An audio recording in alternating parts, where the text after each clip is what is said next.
There is a moment somewhere around mile marker 90 on US Route 1 when the mainland stops feeling real.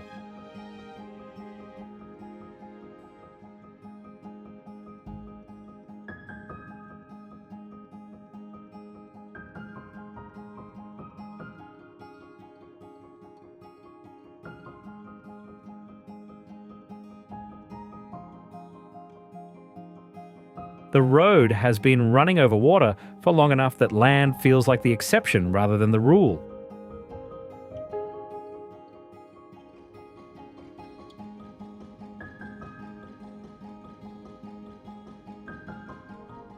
The sky opens in every direction.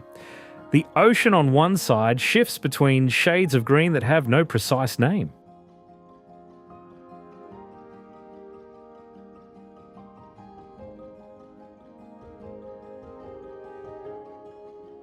The Gulf on the other side runs flat and silver in the afternoon light, and the strip of asphalt connecting it all feels for a moment like something that shouldn't exist, but it does.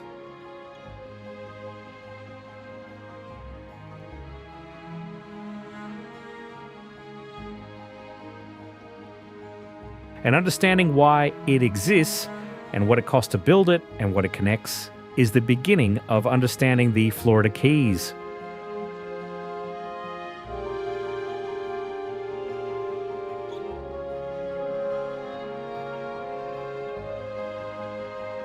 This is not a destination that announces itself with drama. There are no mountains, no volcanoes, no forests of ancient trees.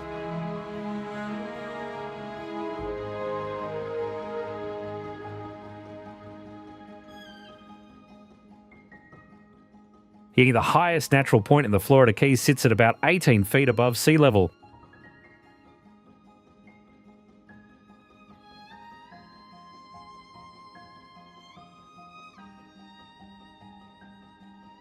Everything here is low, exposed, and surrounded by water on terms the water sets.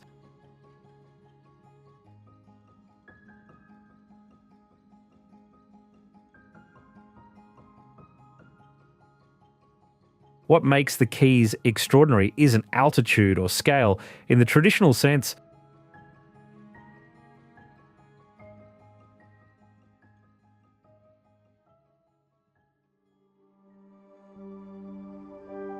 It's density of a different kind. Biological density, historical density, cultural density packed into a chain of islands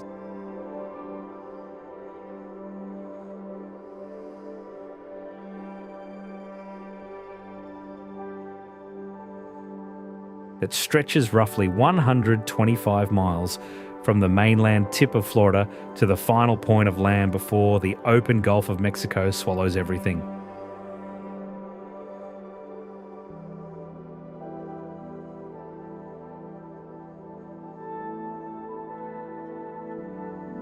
Once you understand the forces that shape this place and the choices people made to survive and stay here across centuries,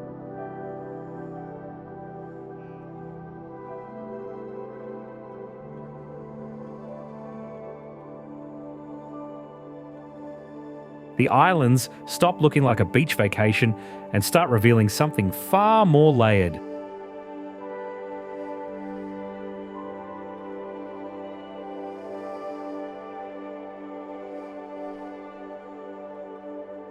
The Florida Keys are not islands in the way most people imagine islands. They didn't rise from volcanic activity or break away from a larger landmass through tectonic movement.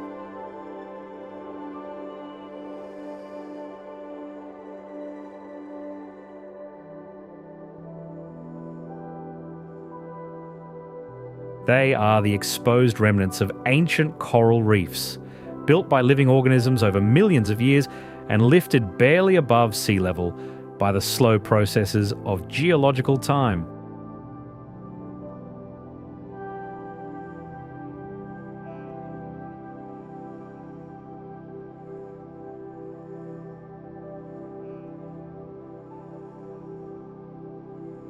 The rock beneath every road, every building, and every stretch of shoreline is limestone.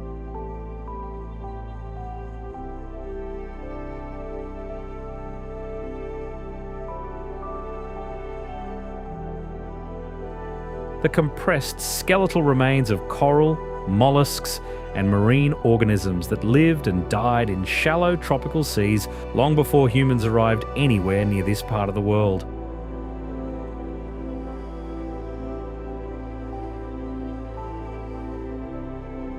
That origin matters because it explains almost everything about how the Keys function today.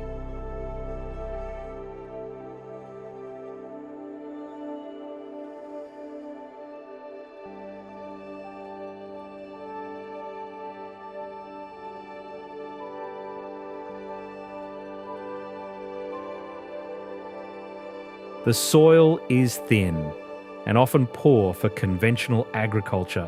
Fresh water doesn't occur naturally in usable quantities.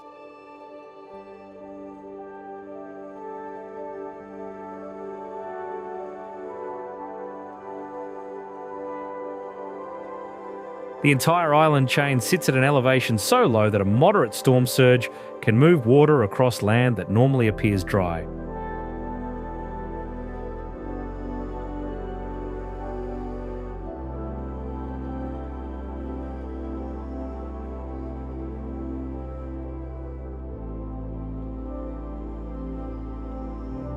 And yet people chose to stay here. They found ways to collect rainwater, then pipe water from the mainland,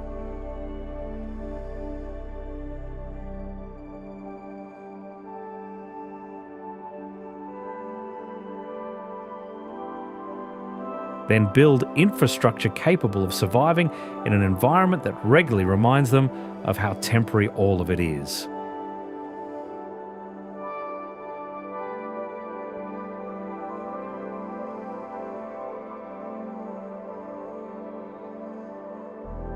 The Keys run in a gentle arc southwest from the point where Florida's mainland peninsula ends.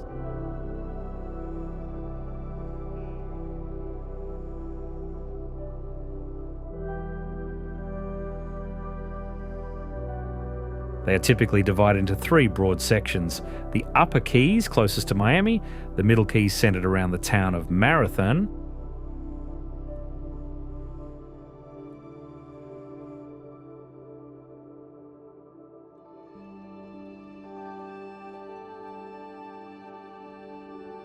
and the lower Keys leading down toward Key West. Each section has its own character, its own pace, and its own relationship to the water that defines all of them equally.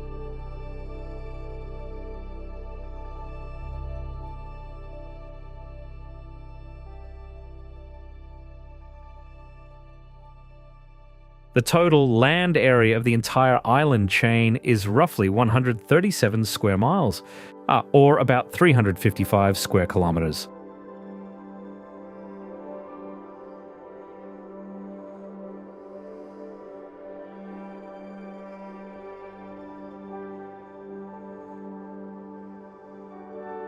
That's smaller than many individual cities, and yet the Keys contain ecosystems, histories, and human stories that would fill something far larger.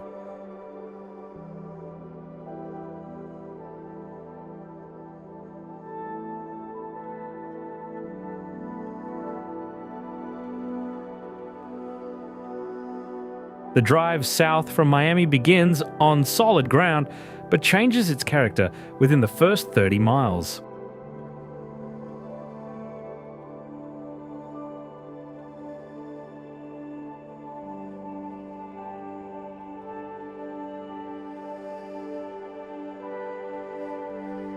Florida City is the last conventional mainland town before the road commits to the Keys, and it operates accordingly.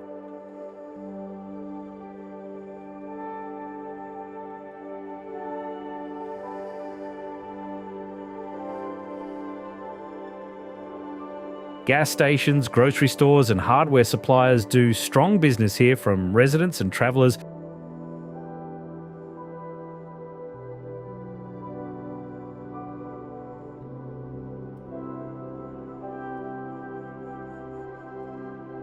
Who understand that stocking up before crossing over is not excessive caution. It's local knowledge.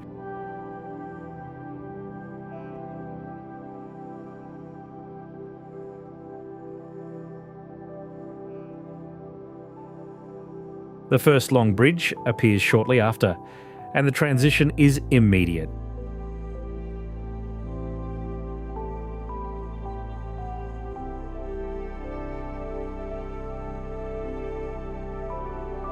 Water replaces land on both sides. The Atlantic Ocean, technically on the left, heading south.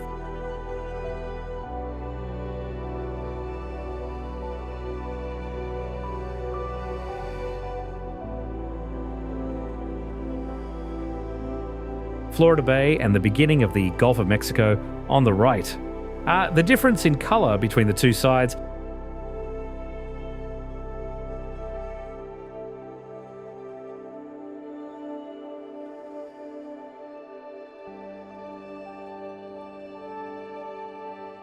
is visible on a clear day, the Gulf side running greener and shallower, the Atlantic side deeper and more intensely blue.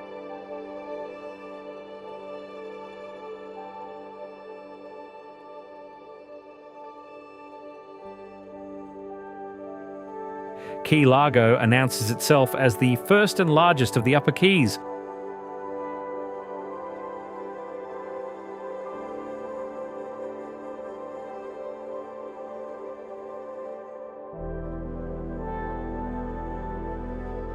Stretching about 30 miles in length, but rarely more than a mile or two in width.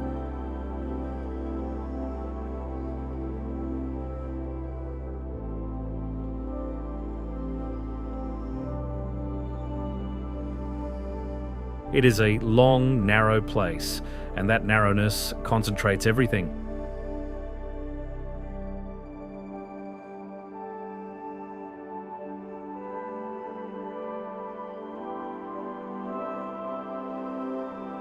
The single road that runs its length carries all the traffic, all the commerce, and all the daily movement of a community that has learned to coexist with the visitors that outnumber them significantly for months at a time.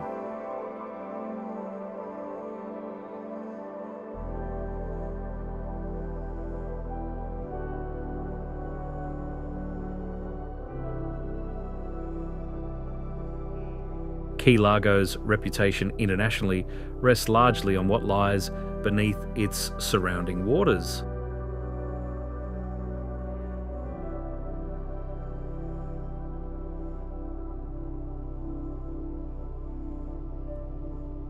John Pennekamp Coral Reef State Park sits just offshore here, established in 1963 as the first undersea park in the United States.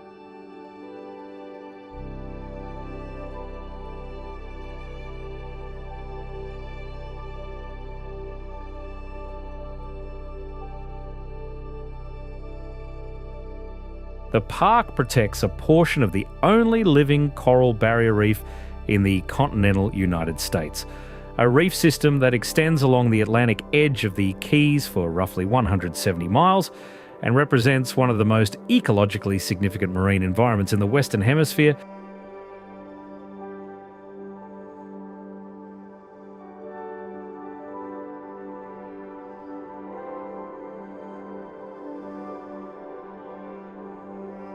The reef is not always what people expect. It doesn't announce itself from the surface.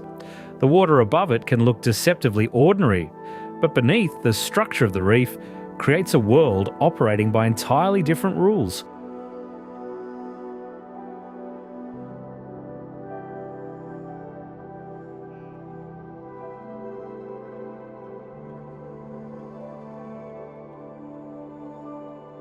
Coral formations that took centuries to build provide habitat for hundreds of fish, species, sea turtles, lobsters, moray eels, nurse sharks, and organisms so small they're invisible to the naked eye, but critical to everything larger living above them.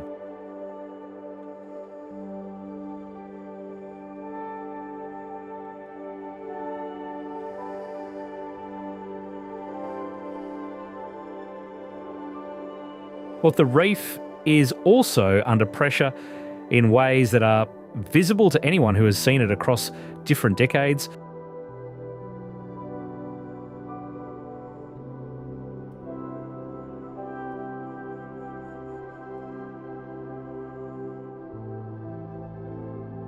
coral bleaching events tied to elevated water temperatures have affected significant portions of the reef structure.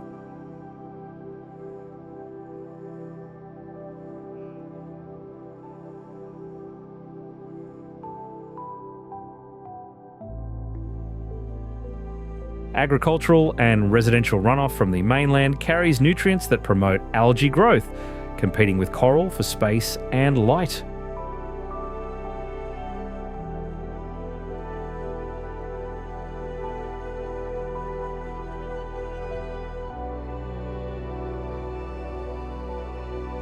Restoration efforts are active and scientifically sophisticated, with coral nurseries growing heat-resistant varieties for replanting, but the work is slow and the pressures are ongoing.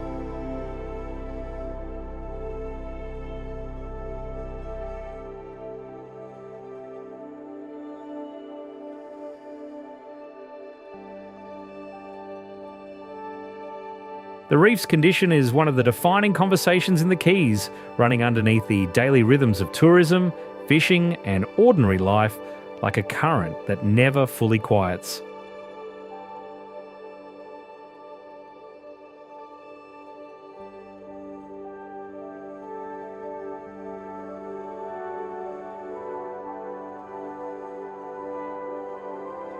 Islamorada sits in the upper Keys between mile markers 74 and 90. And it carries itself with a particular confidence that comes from knowing exactly what it is.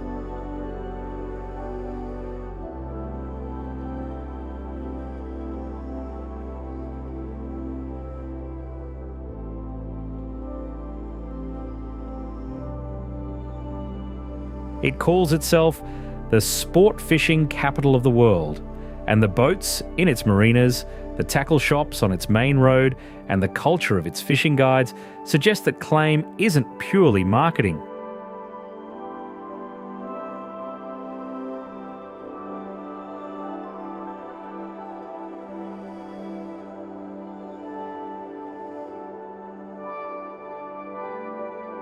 The waters around Islamorada offer something genuinely rare in American sport fishing: access to both shallow flats fishing and deep offshore fishing within a short distance of each other.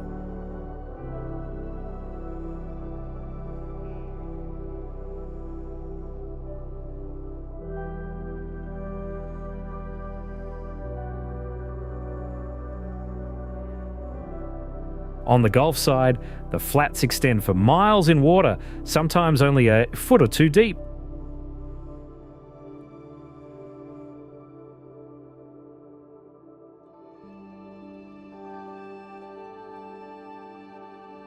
Bonefish, permit, and tarpon move through these shallows in patterns that skilled guides have spent careers learning to read.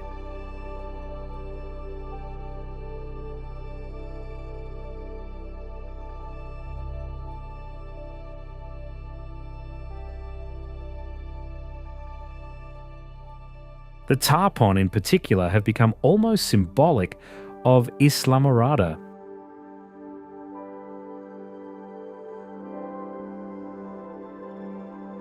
These large, actually prehistoric-looking fish migrate through the Keys in significant numbers each spring, and pursuing them in shallow water with fly fishing gear is considered among the most technically demanding experiences available in American angling.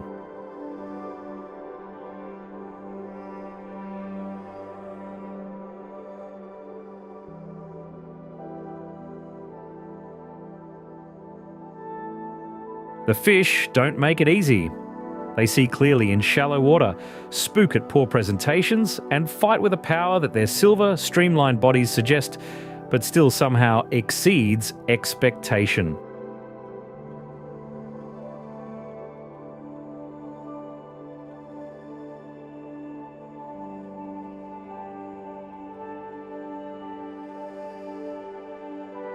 On the Atlantic side, the reef drops into deeper water where pelagic species move through on their own schedules.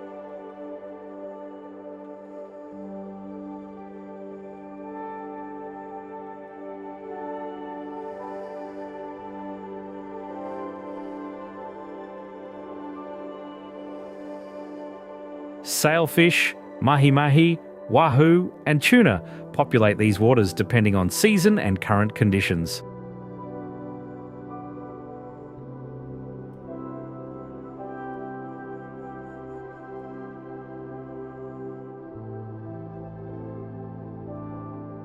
The fishing culture here isn't incidental to Islamorada.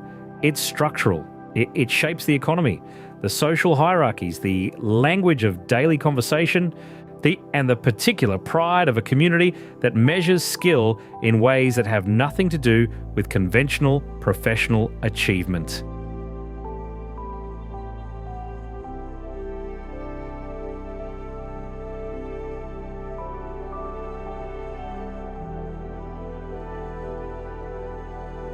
The history of the Upper and Middle Keys includes a chapter that the landscape still carries physically.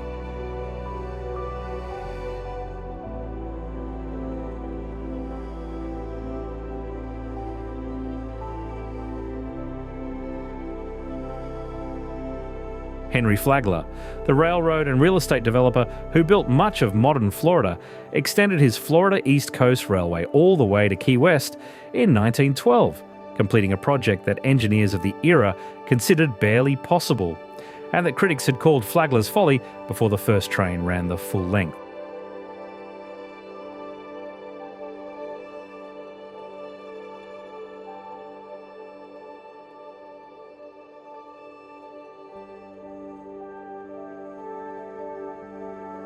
The railway required building over open water for stretches that had no precedent in American infrastructure at the time.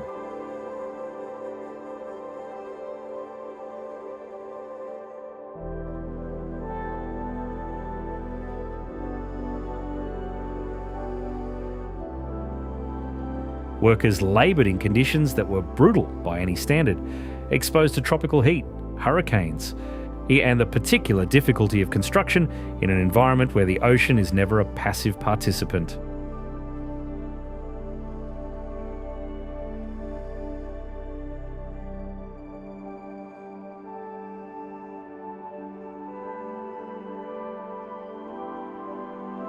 The Labor Day hurricane of 1935 ended the railway era in a single night.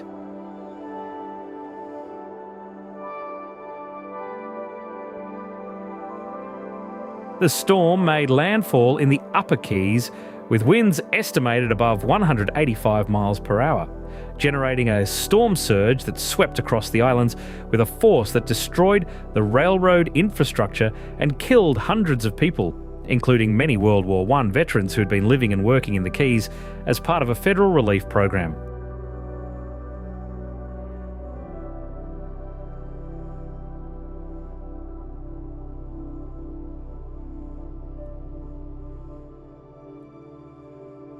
The railroad was never rebuilt.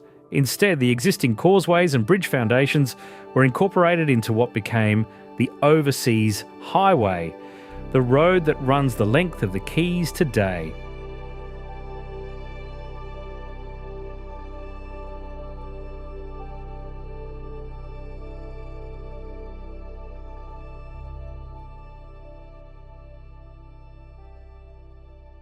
The old railroad bridges still stand parallel to the modern highway in several locations, their concrete arches stretching across open water, carrying no traffic, slowly being reclaimed by weathering and marine growth.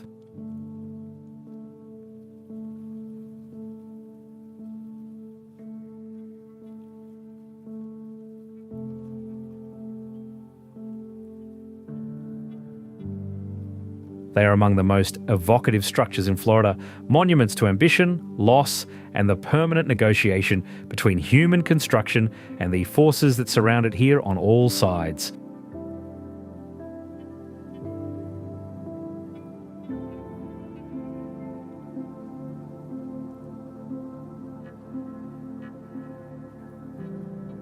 Marathon sits near the geographic middle of the Florida Keys at mile marker 50. And it functions as the practical centre of the island chain in ways that go beyond geography.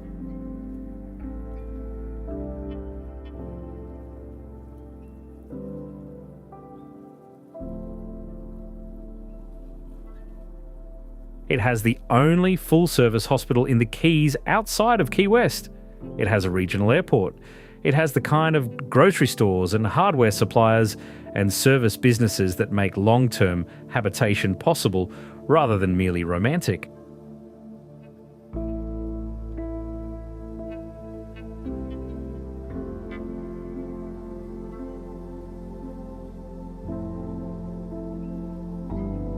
Marathon is not a place that performs for visitors. It works. And in working, it reveals what the Keys look like when the tourism layer is set aside and the actual business of living in this environment comes to the foreground.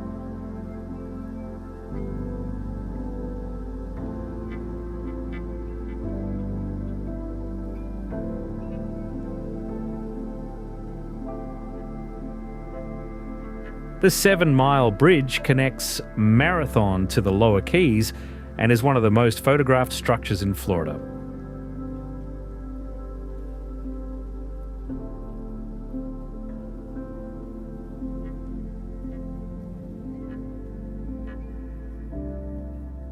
Completed in 1982, the modern bridge runs alongside the remnant of Flagler's original railroad bridge, creating a pairing that's visible from the road and from the water, the old and new structures running parallel for the full crossing.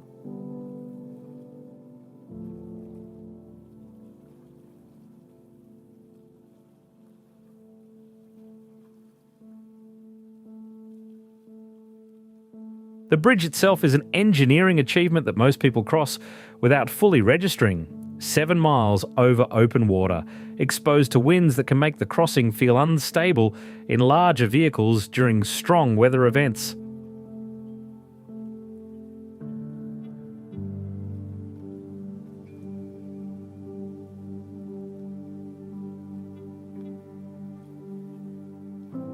The view from the centre of the bridge on a clear day extends in every direction to open horizon.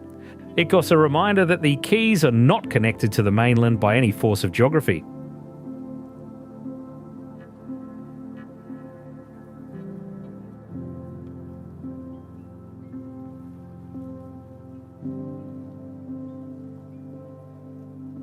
They are connected by a choice, reinforced in concrete and maintained continuously against the erosion of salt air, storm surge, and time.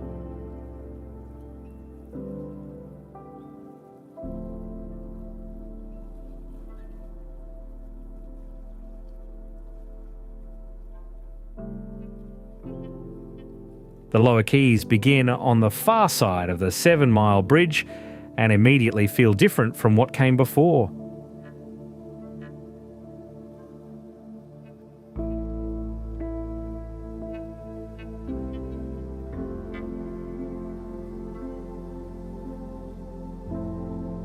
The pace slows.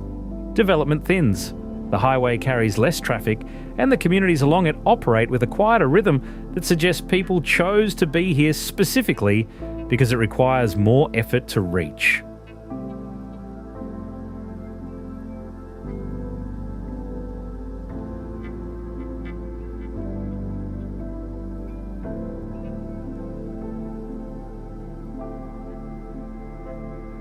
Big Pine Key is the largest island in the Lower Keys and the centre of one of the most unusual wildlife situations in the United States.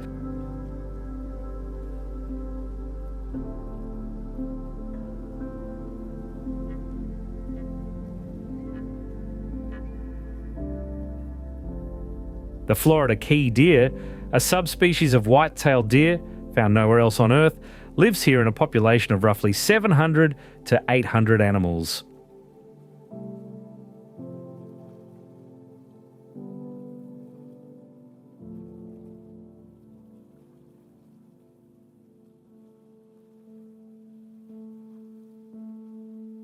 These deer are small, standing about 24 to 28 inches at the shoulder, roughly the size of a large dog, the result of thousands of years of island adaptation, where smaller body size required less food and water in an environment where both were limited.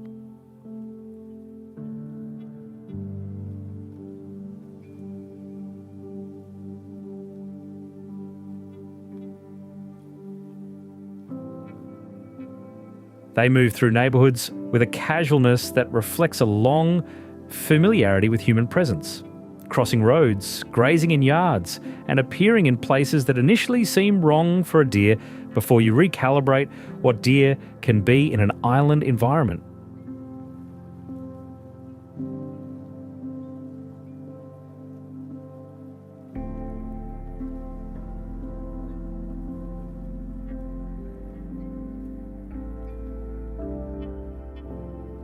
The National Key Deer Refuge protects critical habitat here, and the speed limits enforced within the refuge are among the most strictly monitored in the Keys, reflecting the reality that vehicle collisions remain the primary threat to a population that has no capacity to absorb significant losses.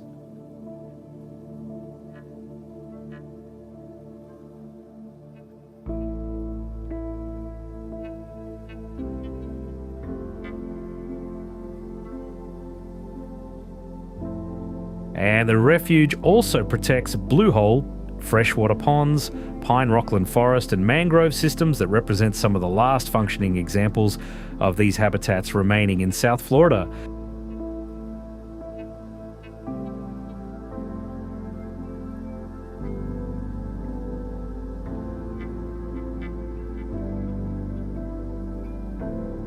What survives here does so because someone decided it was worth protecting before it was entirely gone.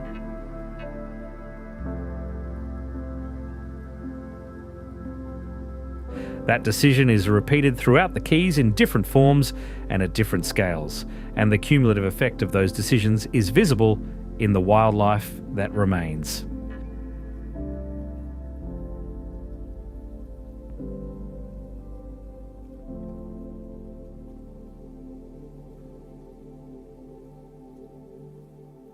Bahia Honda State Park occupies an island in the Lower Keys that consistently appears on lists of the best beaches in the United States, and the beach itself delivers on that description.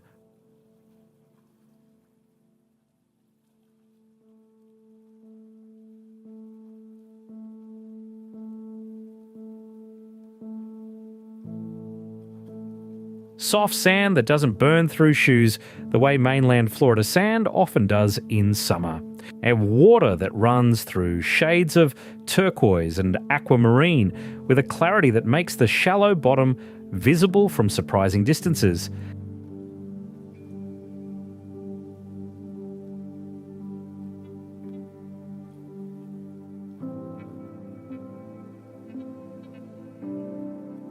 And the remnant of Flagler's old railroad bridge rising from the water just offshore, its arches framing the view in a way that no landscape architect could have planned and no replacement structure could replicate.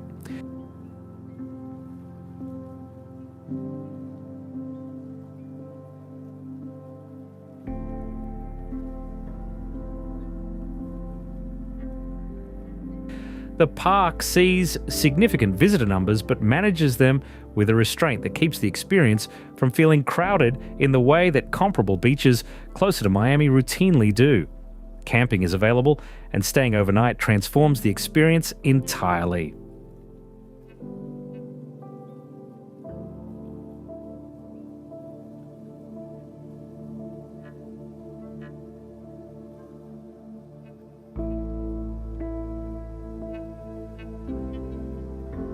The Keys, after dark, operate on a different register. Bioluminescent organisms in the water catch movement and glow briefly.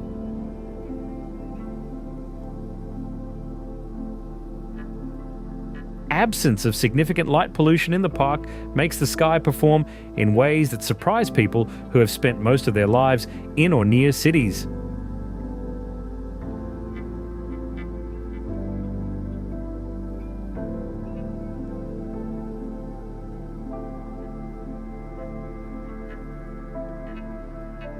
And the sounds of the environment, water, wind, and wildlife fill a silence that daytime visitor traffic doesn't allow.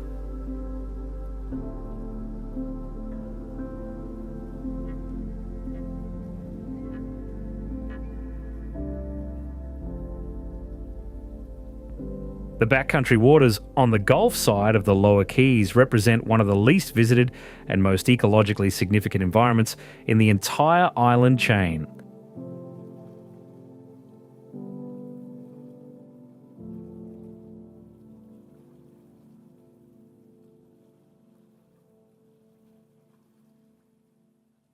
The Great White Heron National Wildlife Refuge covers roughly 200,000 acres of open water, mangrove islands and shallow flats in the Gulf north and west of the Lower Keys, making it one of the largest national wildlife refuges in the eastern United States.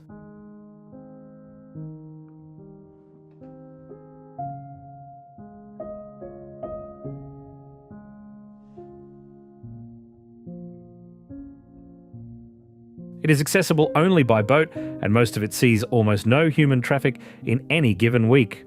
Great white herons. The largest herons in North America nest and feed here in numbers that have recovered significantly since the refuge was established.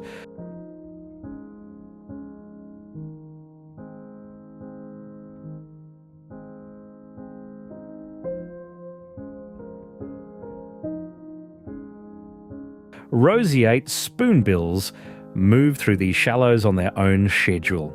American crocodiles, a species distinct from the more common American alligator and far rarer, use the mangrove systems here as breeding habitat.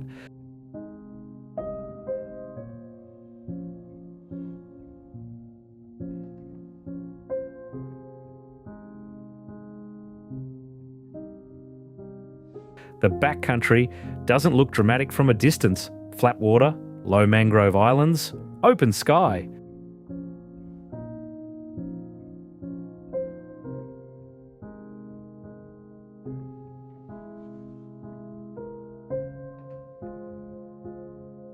But moving through it slowly by kayak or by shallow draft skiff, the density of life becomes apparent in a way that the view from the highway never suggests.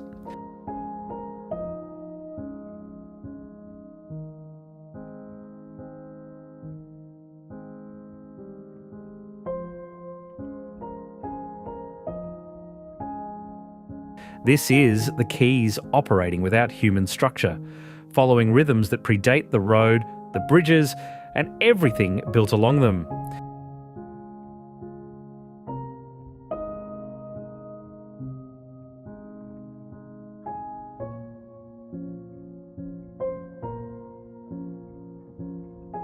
Key West sits at the end of the road in a way that feels both literal and earned. Mile marker 0.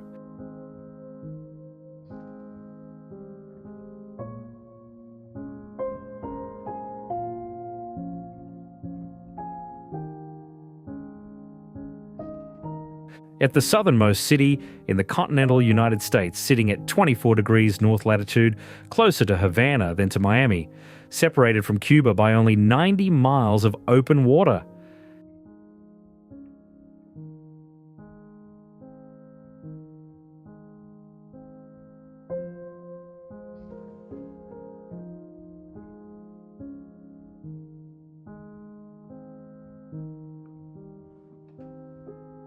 That proximity to Cuba is not incidental. It has shaped Key West's history, its culture, its food, its architecture, and its particular sense of identity more than almost any other single geographic fact.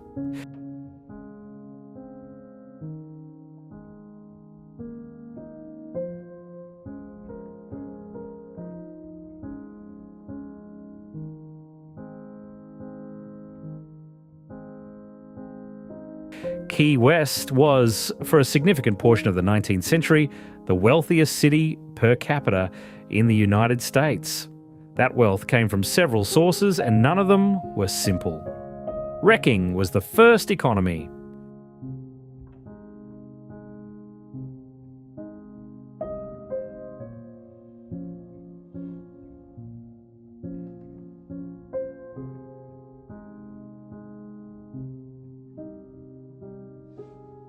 Ships navigating the reef-lined waters of the Florida Straits ran aground with regularity, and Key West wreckers, operating under a licensed and regulated system, salvaged cargo and vessel components under rules that were elaborate, competitive, and often legally contested.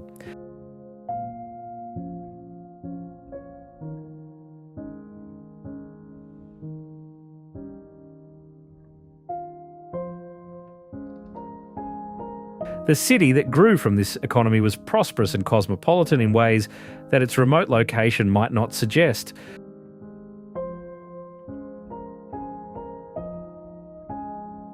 Sponging followed wrecking, with Key West serving as the centre of a sponge harvesting industry that supplied markets throughout the United States and Europe until a marine blight decimated the sponge beds in the late 1930s.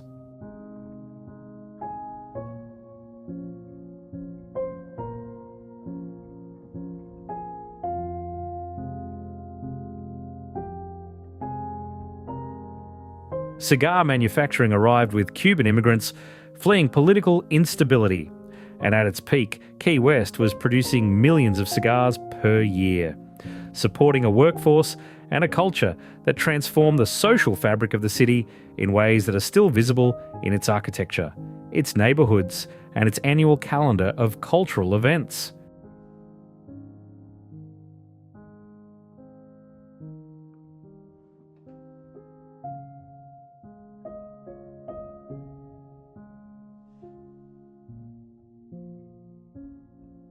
Each of these industries collapsed.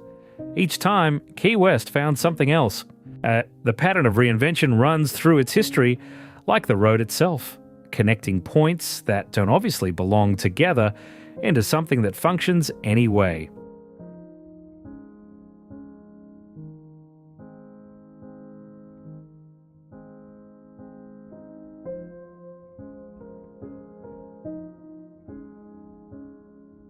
The architecture of Key West is one of its most immediately distinctive qualities, and it survives in a form that most American cities of comparable history have lost to development pressure, fire, or simple neglect.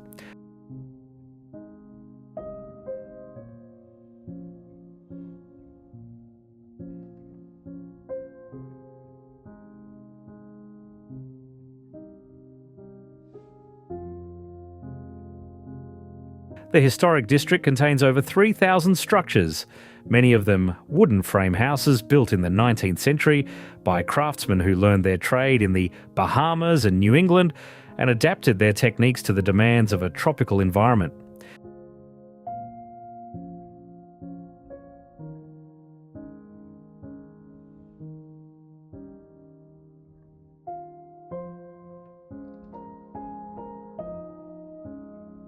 These houses have deep porches that create shade and encourage air movement before mechanical cooling existed.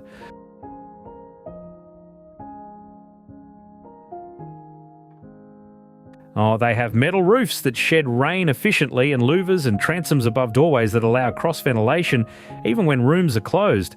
They were built by people who understood that survival in this climate required working with the heat and humidity rather than pretending they didn't exist.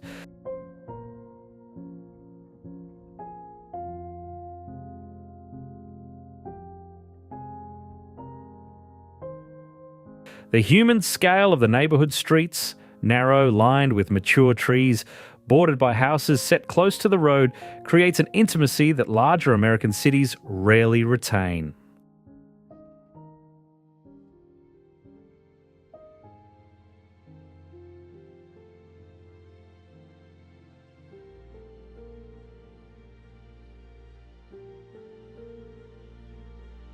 Walking through Old Town Key West on a weekday morning, before the afternoon heat arrives and before the cruise ship passengers have moved far from the waterfront, feels like moving through a city that is still primarily for its residents rather than its visitors. That balance shifts as the day progresses.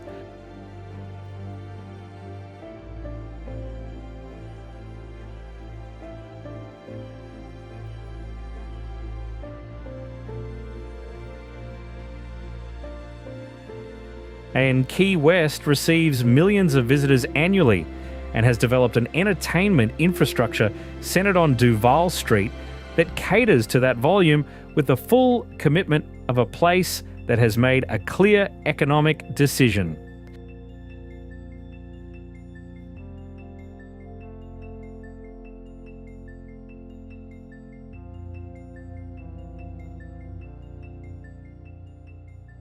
But the city exists in layers.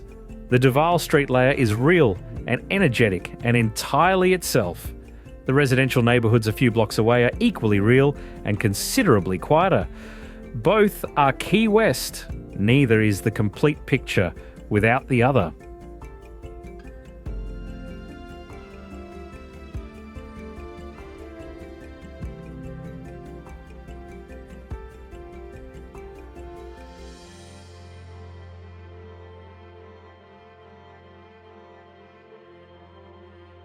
Ernest Hemingway lived in Key West for much of the 1930s, and his presence here is cited so frequently that it risks becoming a tourism shorthand that obscures what actually made the connection meaningful.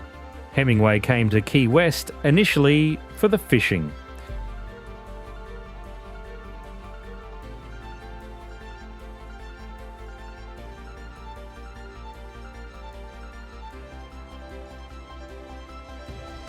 The deep water access close to shore, the variety of species, and the concentration of fishing knowledge among local guides suited both his interests and his particular approach to pursuing them seriously.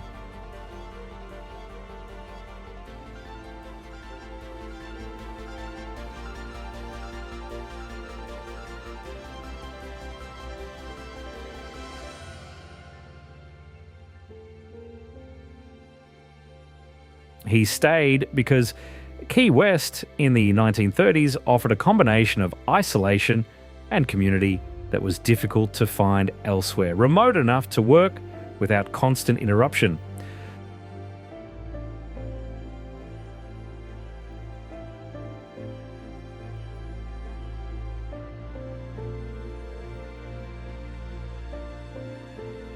Connected enough to maintain the social life he required.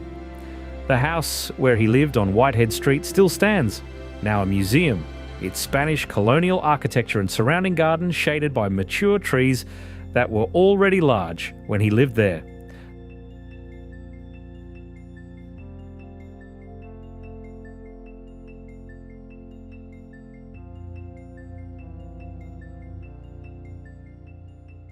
The descendants of his six-toed cats, polydactyl cats that he kept, and that have reproduced across generations, still occupy the property today.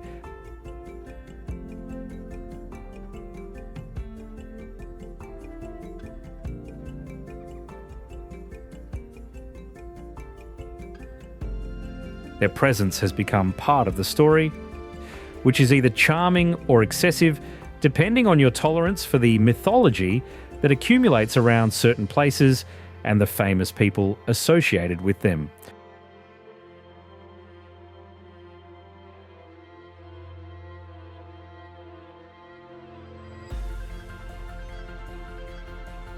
What's less mythologized and more worth noting is that Hemingway wrote some of his most significant work while living in Key West. The place wasn't incidental to the work.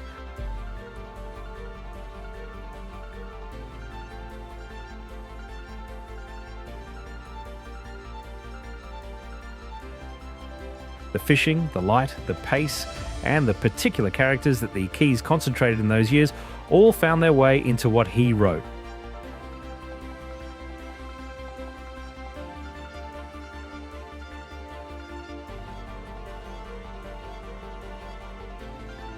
The relationship between place and creative output is never simple to trace, but in Key West, it feels less speculative than usual.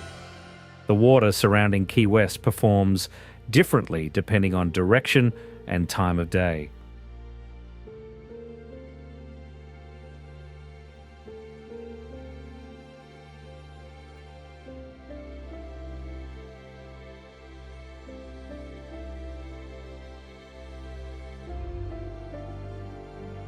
The Atlantic side to the south and east runs deeper and clearer, the reef providing structure for the marine life that concentrates along its length.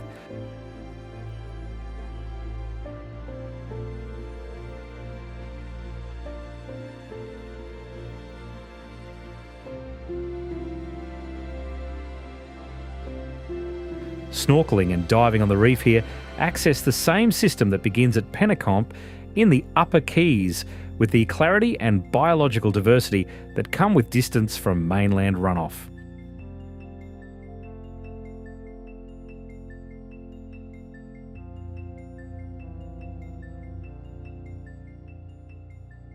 The Gulf side to the north runs shallower and warmer, the flats extending toward the backcountry of the lower Keys in water that changes colour with the light and supports wading birds, seagrass beds and the juvenile fish populations that use this habitat as nursery ground before moving into deeper water as they mature.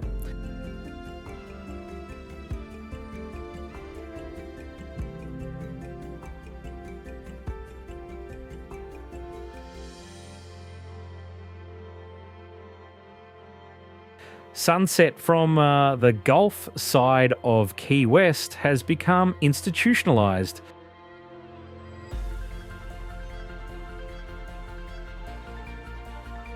Mallory Square hosts a nightly gathering that has been running long enough to become tradition.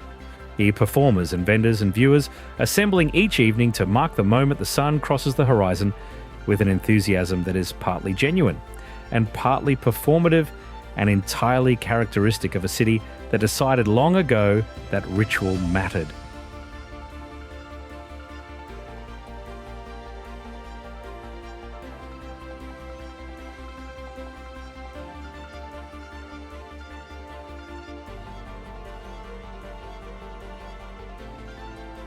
The sunset itself, separated from the performance around it, is worth the attention it receives. The flat water surface and unobstructed western horizon create conditions for the light to work slowly and completely. The colours moving through orange and red and pink in a progression that lasts longer than the same moment experienced from a location with trees or buildings blocking the low western sky.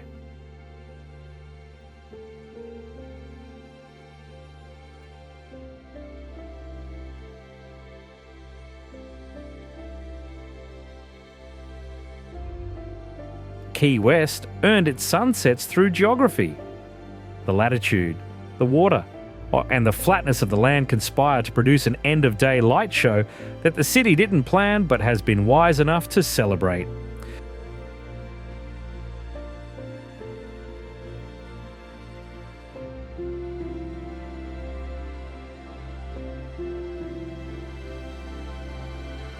Fort Zachary Taylor State Park occupies the southwestern tip of Key West and contains within its grounds a Civil War-era fort that represents one of the most complete examples of mid-19th century American military architecture still standing.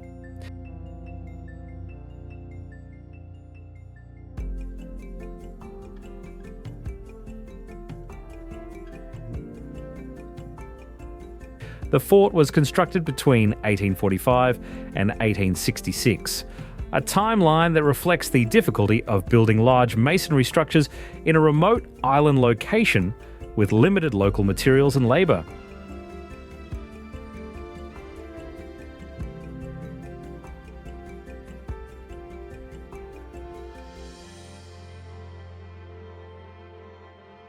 During the Civil War, Key West remained under Union control despite Florida's secession, a circumstance driven largely by the strategic importance of the harbour and the presence of the federal garrison.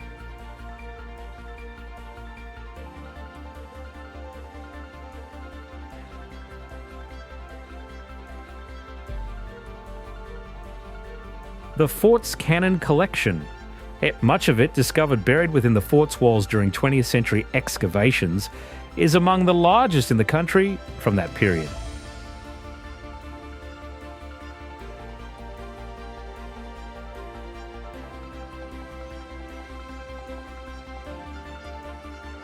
The park's beach on the Atlantic side is considered by many residents to be the best swimming beach in Key West, protected enough for calm water while retaining the clarity and colour of open ocean.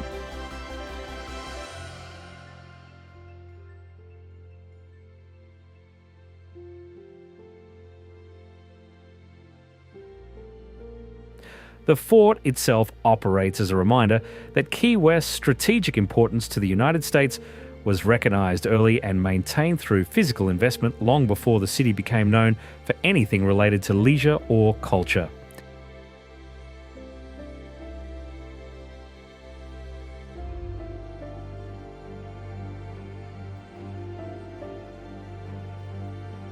Position mattered here before anything else. Everything that followed was built on top of that geographic reality. The Florida Keys as a whole face a set of challenges that the beauty of the place does not soften.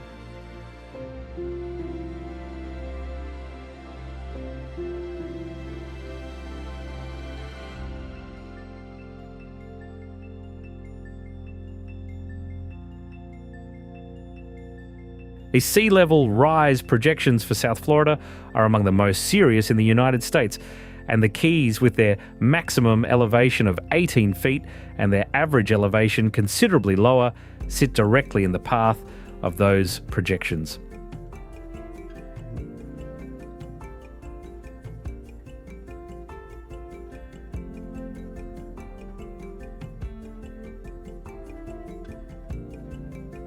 Monroe County, which governs most of the Keys, has developed adaptation plans that include elevating roads, improving drainage systems, and in some areas acknowledging that certain low-lying properties may not be defensible against the water levels projected for later in this century.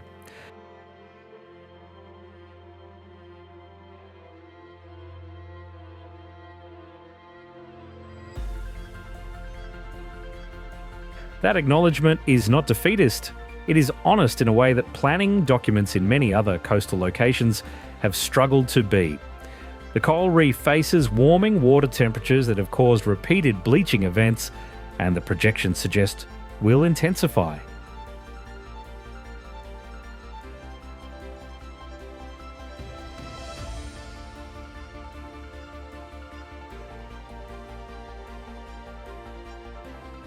The freshwater aquifer that supplies the Keys through an overland pipeline from the mainland is vulnerable to both infrastructure failure and to the saltwater intrusion that accompanies rising sea levels.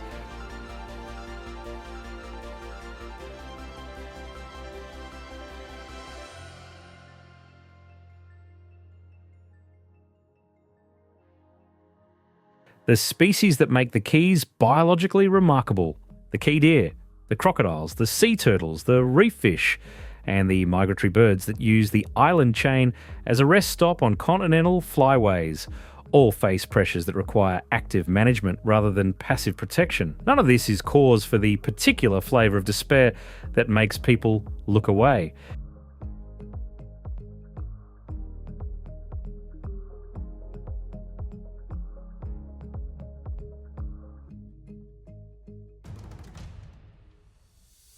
It is cause for the particular flavour of attention that makes people stay engaged. The Keys have been adapted, rebuilt, and reconsidered after hurricanes, economic collapses, and industry failures more than once across their documented history.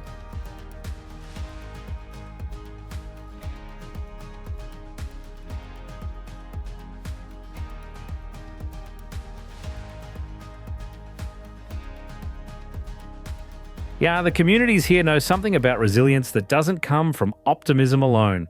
It comes from having no practical alternative. The road ends at the corner of Whitehead Street and Fleming Street in Key West, where a buoy painted in red, yellow and black marks the southernmost point of the continental United States.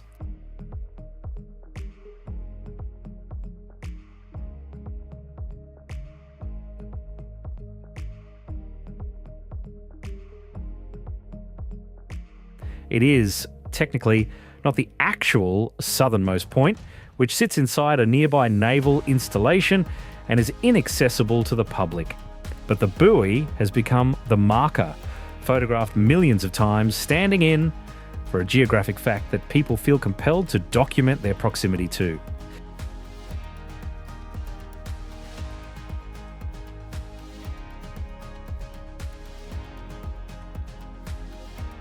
The impulse makes sense. Ending points carry weight. Mile marker 0 is not just a number.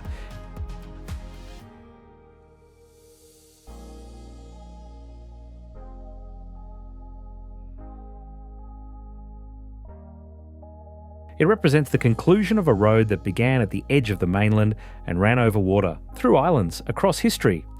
Past wildlife and wrecks and reefs and communities that chose this particular strip of low limestone land as the place worth staying.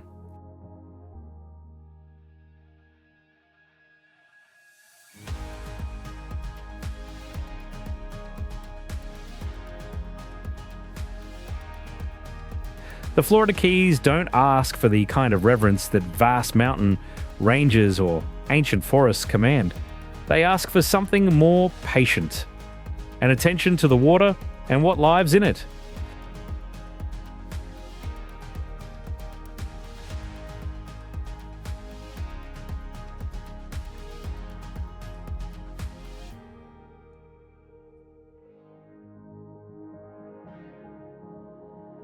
An understanding of the history layered into structures that the humidity and salt air are continuously working to reclaim.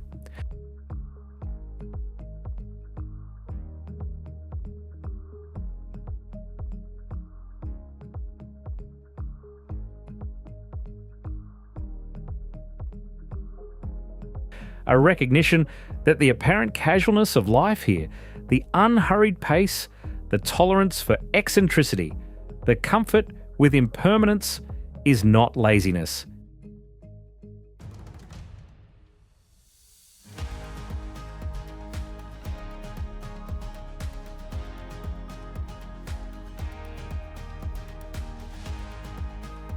It is adaptation, the same quality that allowed coral to build these islands over millions of years. The same quality that brought people here across centuries and kept them when logic might have suggested leaving.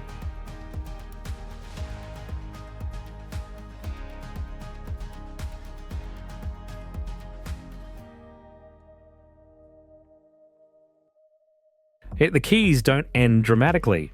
They simply run out of land. And in that quiet conclusion, they suggest that the journey was always more about the water than the road.